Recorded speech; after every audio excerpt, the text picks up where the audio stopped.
Everyone dreams of living an uncommon life, and the best asset you have to achieve your dreams is you. Welcome to the Uncommon Wealth Podcast. We're going to introduce you to people who are living uncommonly. We're also going to give you some tools and strategies for building wealth and for pursuing an uncommon path that is uniquely right for you.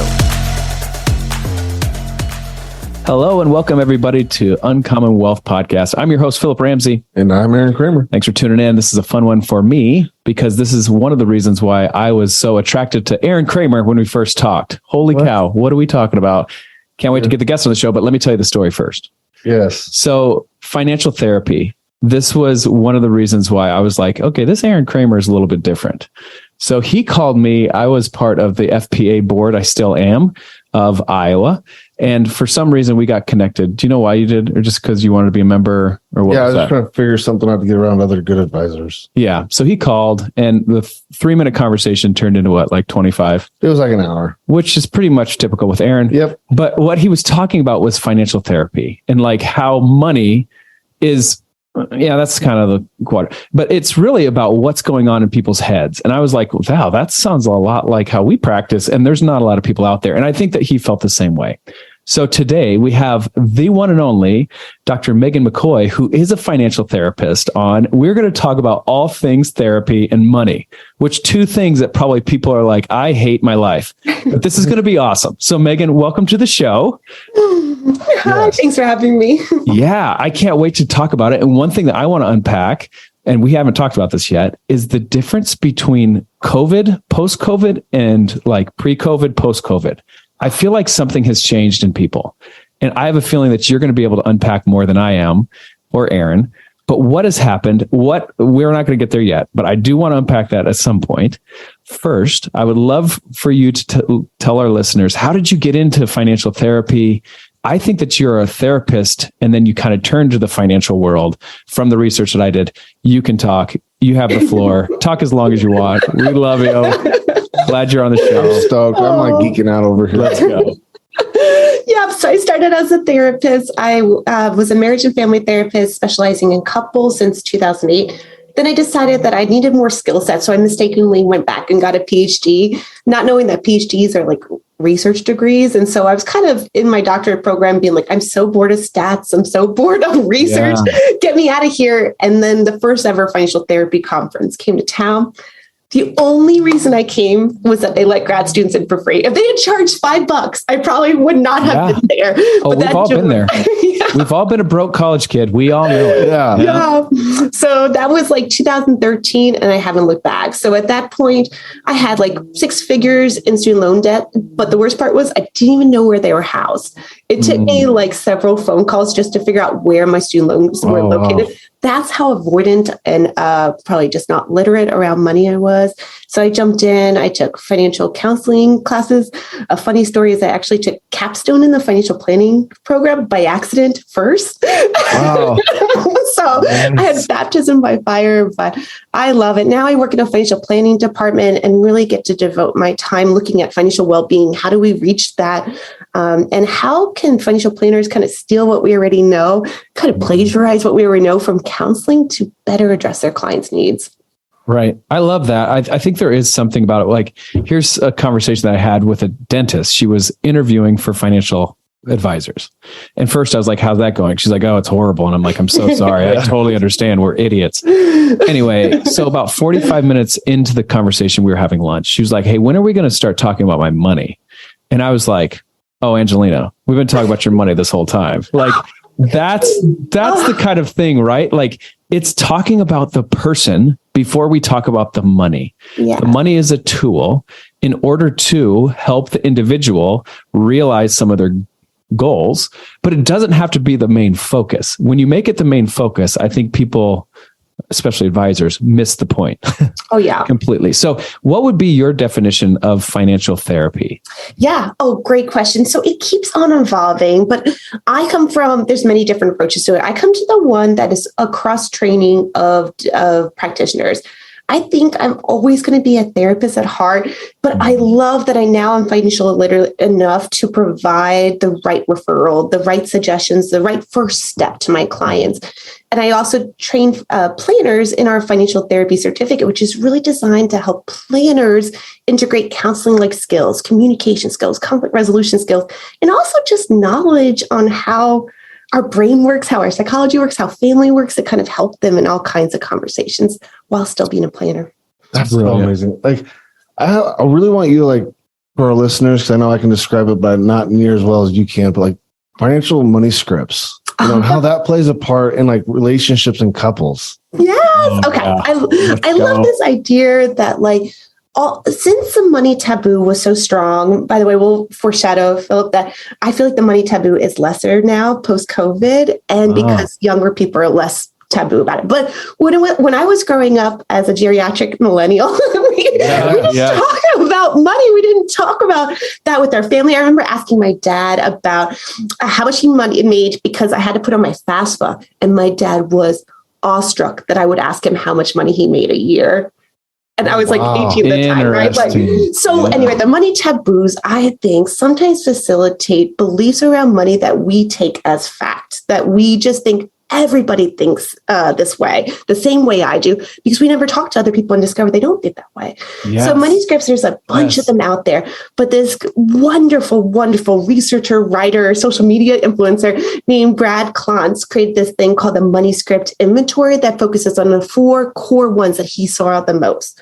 There are money avoidant individuals like me that either felt inept at their financial, like didn't know anything about finances, or they had like some moral dilemma. Like, I wanted to save the world since I was a little kid. Like, I knew I wanted to be a therapist at like 6. I had that like Charlie Brown therapy thing going on. Yes. So for me, a part of the reason I was in so much debt and wasn't paying attention to it is that I somehow equated saving the world with taking a vow of poverty almost. You know what I mean? Like, I would give it all away to other people. So anyway, so that's money avoidant. I always call myself a forward money avoidant. There's also people who feel like for other people to respect me, I have to show my success. I have to show that I have accomplished things in life. Otherwise, they won't think I'm smart enough, or they won't think I'm talented enough, or they won't think I'm hard enough worker, right? Those kind of things. Those are money status individuals. They seek this idea of like, I need status to symbolize to others I'm worthy, right? Yes. And then there's money worshipers who see money as, I don't know, the fixer of everything. And money does solve a lot of problems. Let's not get that twisted. Like, it's nice to have helpful, but it's not going to fix everything, right? And so money worshipers sometimes are just struggling to acquire without realizing that's not going to be the end solution. And then all the financial planners who are listening know the last one, which is money vigilant, that they think money is important, that money needs to be protected. The only downside is that sometimes money vigilant almost are too secretive or too stressed about their finances. So loosening up and seeing balance is kind of key with that script. Love that. I love it. You know, it's interesting because I've told this to people and they probably are like, you're in the wrong industry. But I'm like, I don't really love money. And they're like, I'm sorry, what? I love people and I love what they want to do with their life. And we use money to help them achieve that. But I heard this one thing and it was really kind of like profound to me.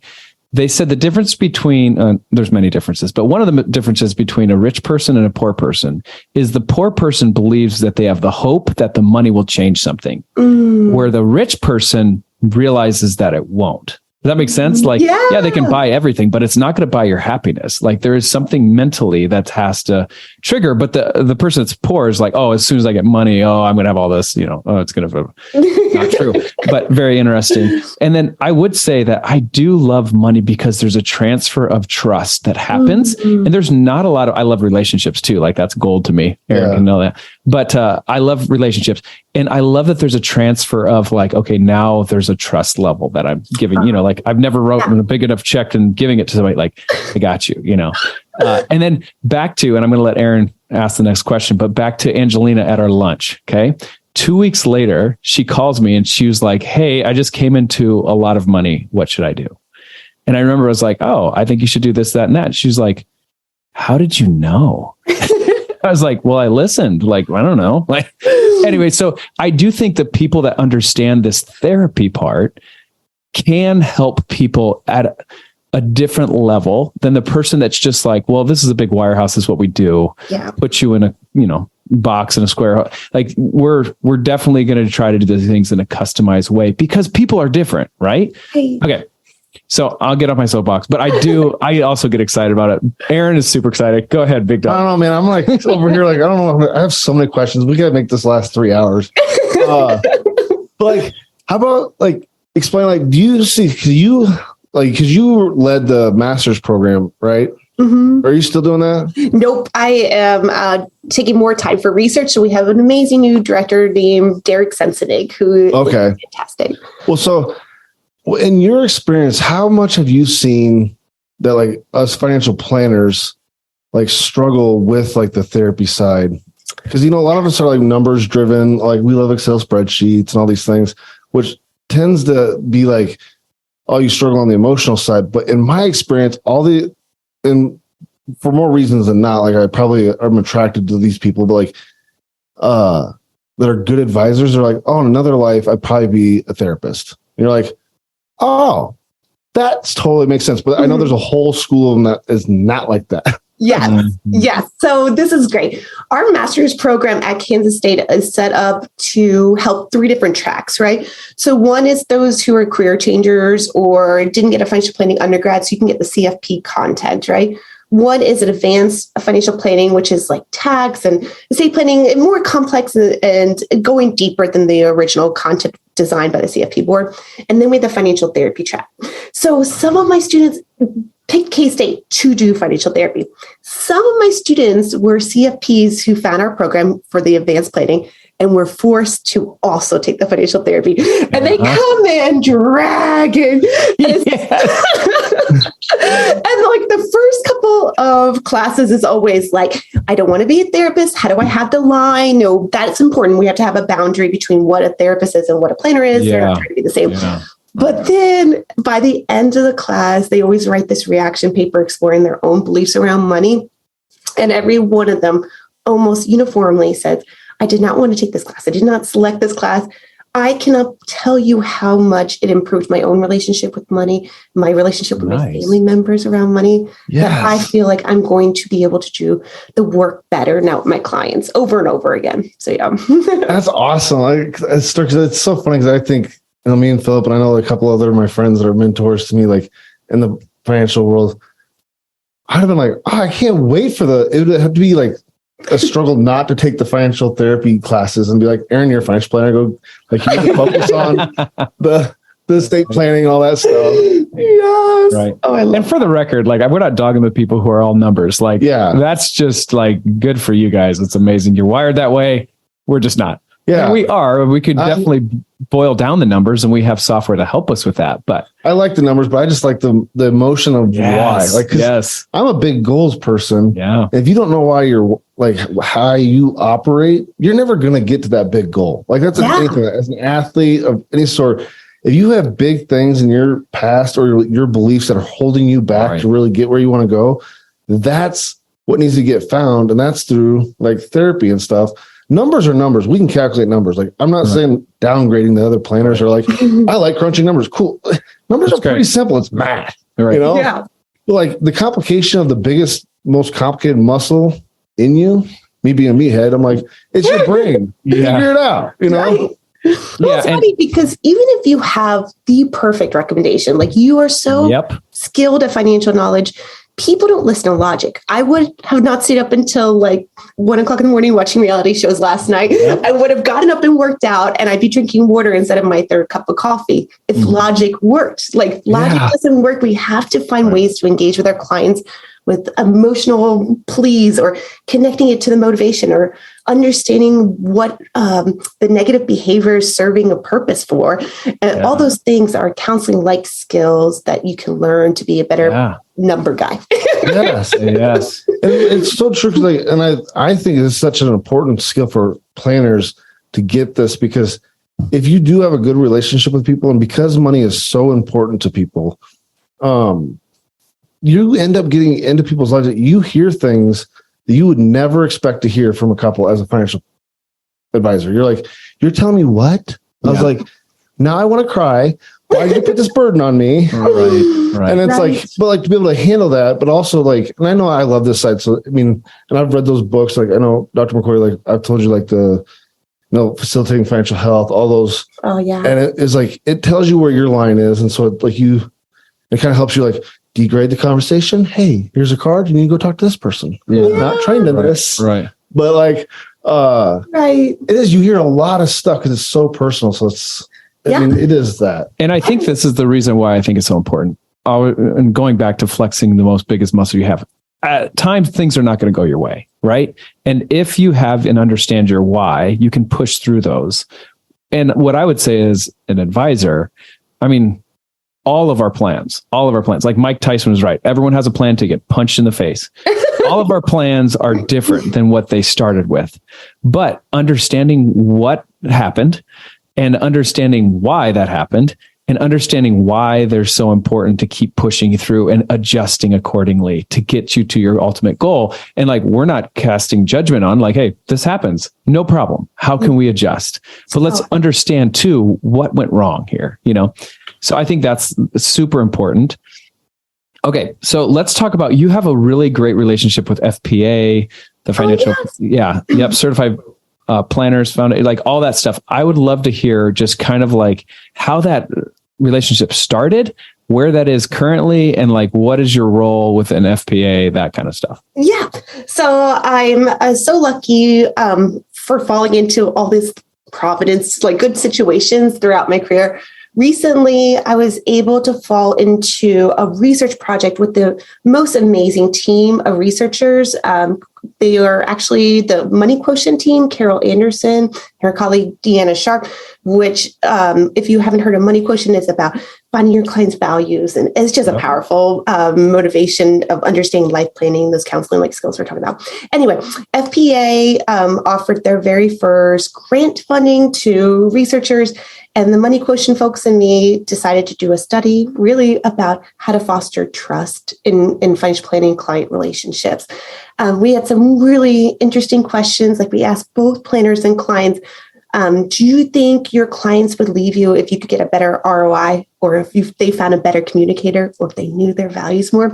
And over time, we found that the clients reporting that values was more important than return on investment, and planners were over at rating them.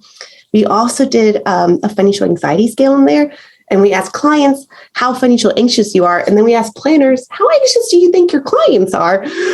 So to put some context to this number, we know that about 72% of Americans have financial anxiety. In our study of just financial planning clients, which tend to be skewed to higher wealth, have a steward of their finances in their planner, what do you guys think the anxiety rates were? Lower. 71%. So 1%. Wow. Nailed it, I'd say. So it was so close, though. We did not expect only 1% difference between the general public having 72% rates of financial anxiety and our financial planning clients having 71%. Our planners didn't either, because they said, among my clients, I think about 35 to 40% have financial anxiety. So way underestimating how anxious our clients were.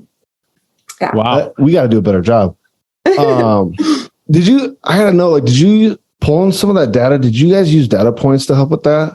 No, but I love data points. I'm so glad you're bringing them up. I use them. I use them for a couple of the inventories I use with my undergrads, but financial planners can use them for the client's money script inventory we talked about earlier. Yeah. And a bunch of other we have it. Kind of we utilize that. Every client. Okay. This is something funny that I think is kind of reassuring, because normally when you talk to advisors, they're always like, we're amazing. So when you have like a new client conversation, I had one this morning, I just said, hey, let me tell you what we've done wrong. And they're like, let me hear. Right. And I said about 3 years ago, we just took people at their word of like, what's your risk tolerance? Well, high, because the market has been going up for a long time. Yeah. And now we're like, okay, we're not going to take your word for that. Here's something called data points. We're going to send you an investor profile, and we're going to kind of get a good idea, a better idea than just like, we're going to take the emotion out of it. Right. Yeah. And so that's something that we've done in the past. I think that, okay, we can do better, and grateful for Aaron. He's like, there's a thing called data points. And we're like, all right, let's invest in something like that, because it's important. Right. And then also too, I think it's wise to be using other people's research, not our own. Like we don't have to reinvent the wheel.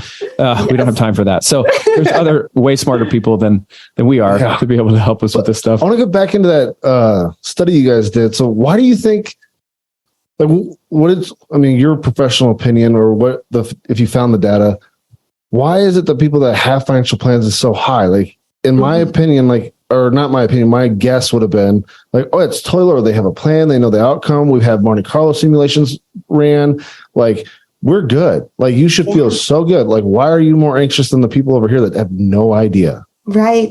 Part of it might be the context of the ambiguity of everything that's happened the last 5 years. There was a lot of unrest, and people do way better with bad news than potential for bad news. You know what I mean? And so I think there was a lot of like, is COVID coming back? Are we going into a recession? Are things changing? And I think that ambiguity was worse than if we actually had gone to the recession. Yes. So that might be potentially it, because what we know is that financial stress it's clear. Like, it makes sense. If you don't have enough money, like when I was a grad student and wouldn't have paid $5 for a conference, that's financial stress, right? Financial anxiety is absent of some kind of marker that you're not financially well. You have enough in your bank, but something makes you worry, that insidiousness of like, is everything going to be okay? I wonder if a lot of us are dealing with that in general because of COVID. Okay. Yeah. Another thing this I want you to touch on, because you can talk about it so much more high level. But first, I gotta make sure you read the book. You probably did. But did you read the Psychology of Money by Morgan? Love it. I actually used his Warren Buffett story for my undergrads, and I could see them like zoning out. And then when I tell the story about like Warren Buffett showing you worth 11 million to be invested like us, they're all like, "Wait, what?" Yes. I start to pay attention. Yeah, I know. So when he gets into that book and he talks about how like money's so emotional, but like we will believe if you took two people and one person had this good reason of why the market was just going to tank, right? But another person had a way better reason how the market was going to stay good and stay going up, that like the person with the, doomsday story was going to be on news everywhere, and people are going to find him to be way more intelligent even. Yeah. Like, why is that? Oh, I don't know. It feels like, okay. So a funny thing about researchers is we don't like to say things are fact. We like to do 400 studies on something and say, the results suggest this is true, right? Like, okay. Right. And I think those doomsday, talking heads just often present everybody's worst nightmare so convincingly, so confidently, so like this is going to happen, that people are like, yes, that shoe is going to drop. Fear sells. Fear sells. I think of Glenn Beck. Gosh, he was banging that drum for years. So eventually he's going to be probably right. Like, but like it took him 12 years to be right. Like, I don't know. I don't know if you're right, man. I live like that. Yes. Well, I loved that in the book. He was talking about how, and you can talk on this better because you understand the brain way better, but like just be positive and having a positive outlook actually takes a lot more intelligence, because you have to keep your frontal lobe cool, calm, and collected to think through it. And I was like, oh, sweet, because I'm a pretty happy guy. I just thought it was just because I ignore everything else.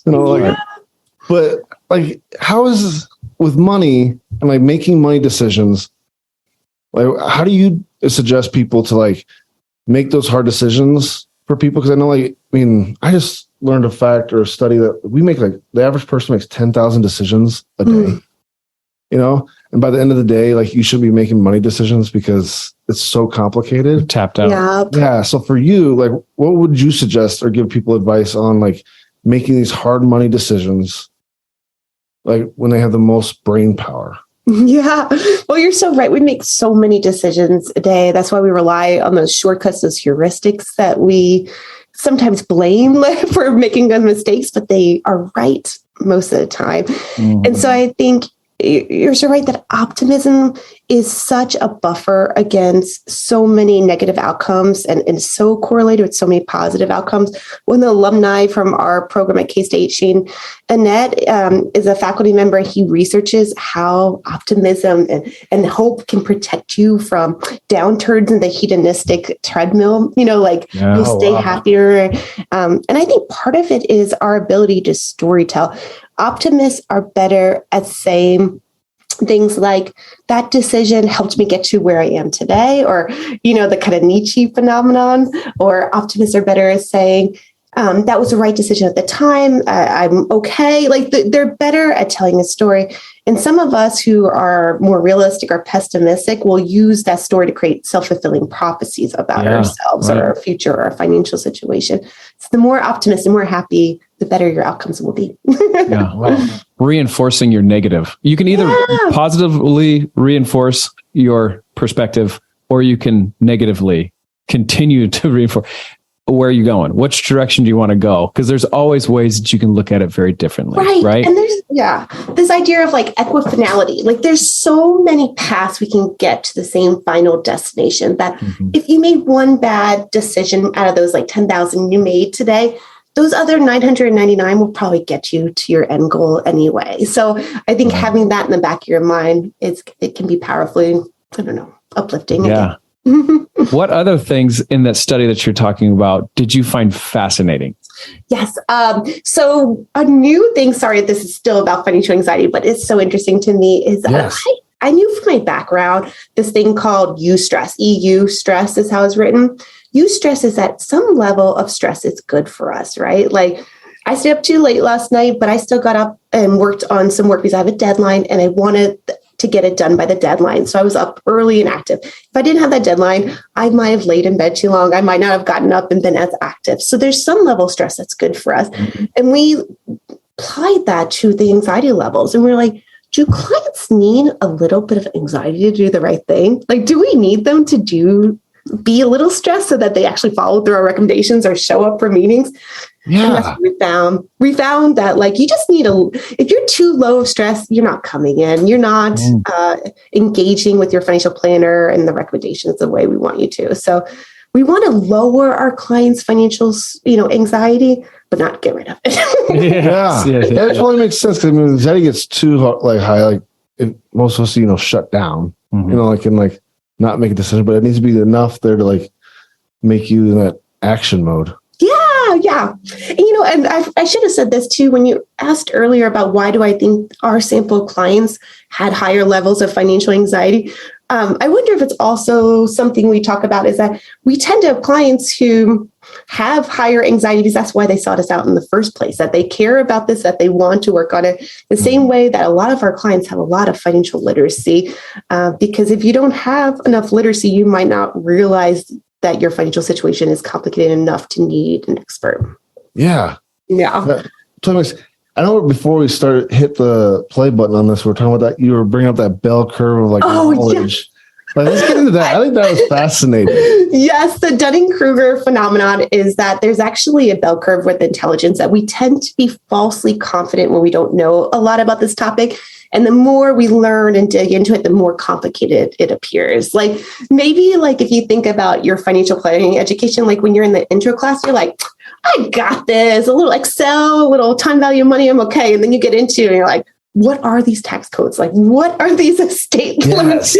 And so the more you learn about tax, the more you realize it's more and more complicated. But if you're only doing TurboTax, it doesn't seem so bad. Yeah, so true. Because I read something there, to keep yourself humble, you have to keep learning, because the more you keep learning, the more you realize how much you don't know. Yes, that's exactly it. Oh. That's good. That's good. Yeah. Okay, let's talk about it. So pre-COVID, post-COVID, have you seen, or is this just something I feel people are different?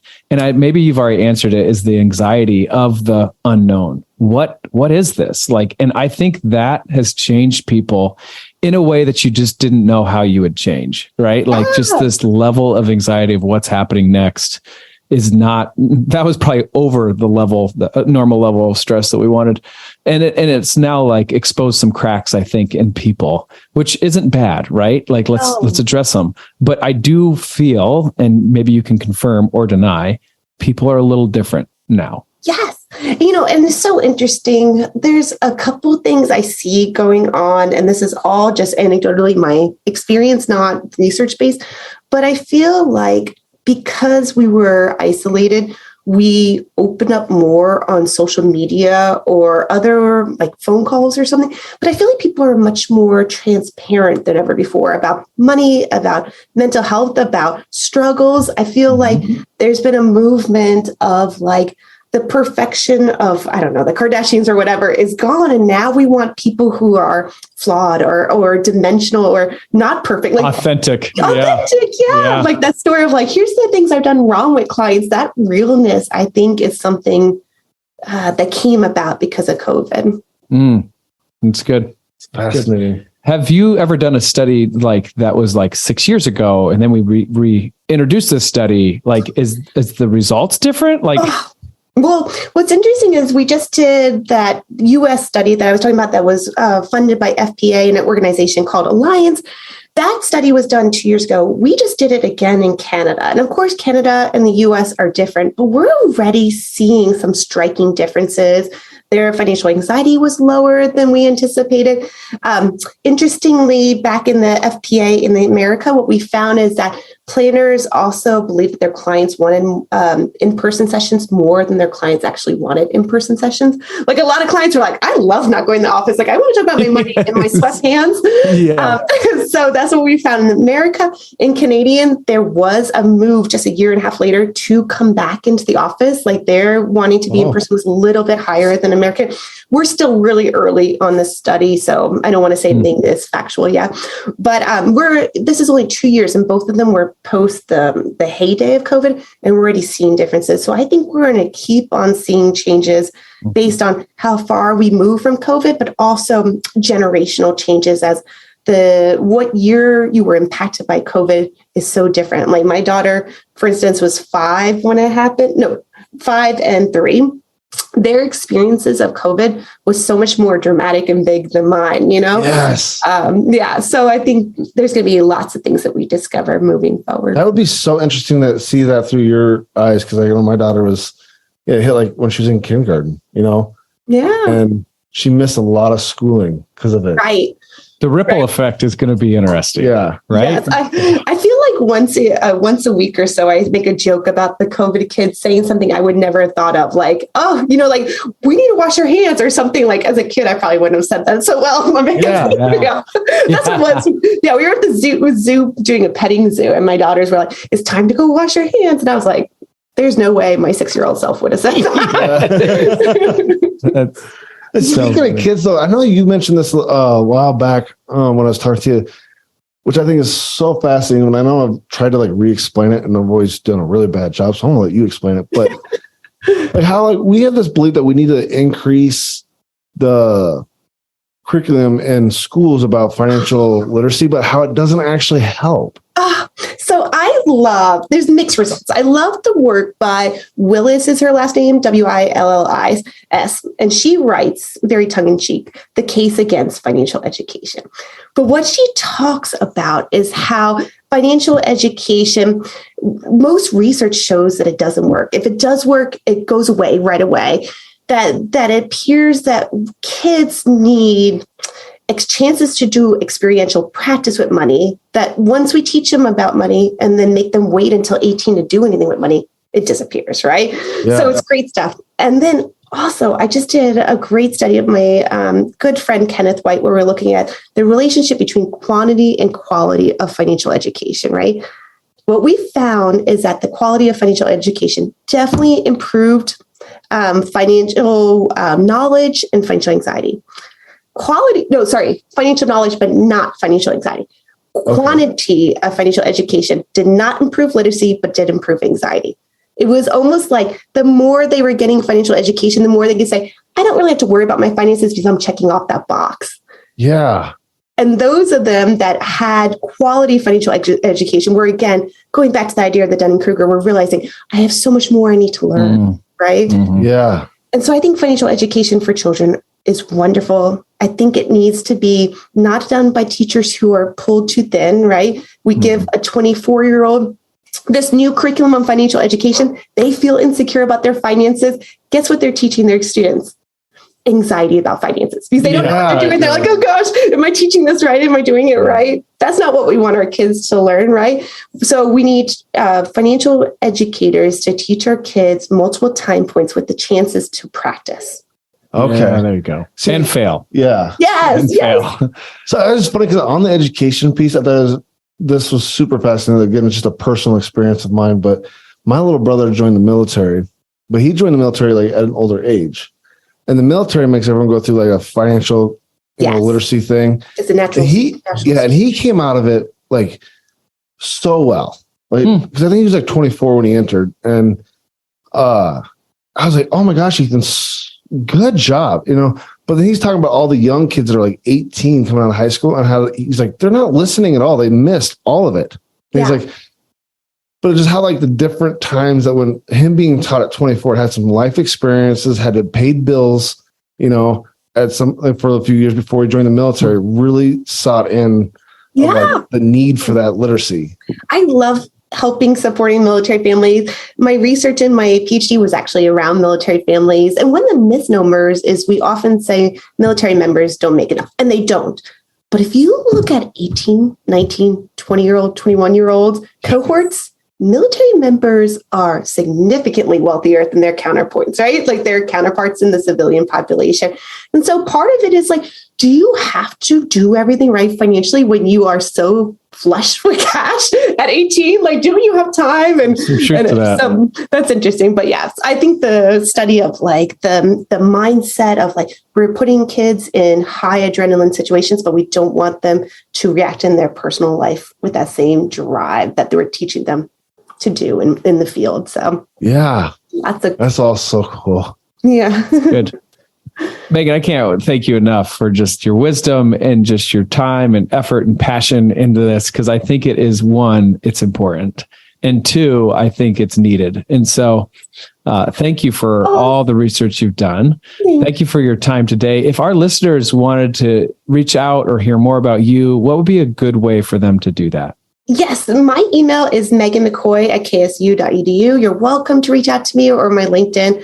Also, I'm so remiss to not mention something at the beginning. You asked, what are my relationships to FPA and CFP board? And I went on the tangent about FPA, but I do want to mention that I'm co-editor for CFP board's journal. And so all the financial planners out there, please consider reading our articles in the Financial Planning Review that is for our CFP members.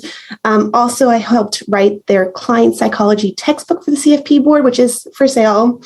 And if you want to read more too, I also just wrote a book with some amazing co-authors called The Financial Planning Counseling Skills that also has a lot of these skills for talking to your clients, learning about their values, and really being able to handle those big emotions that come up. That's good. Awesome. Megan, you're a rock star. That's why we had you on the show. Thank you for being so astute and passionate about what you do. We appreciate your time. Thank you so much. Thank you. You've been listening to the Uncommon Wealth Podcast. I've been your host, Philip Ramsey. And I'm Aaron Kramer. Till next time, go get some financial therapy. Yes. That's all for this episode, brought to you by Uncommon Wealth Partners. Be sure to visit uncommonwealth.com to learn more about our services. Don't miss an episode as we introduce you to inspiring people who are actively pursuing an uncommon life.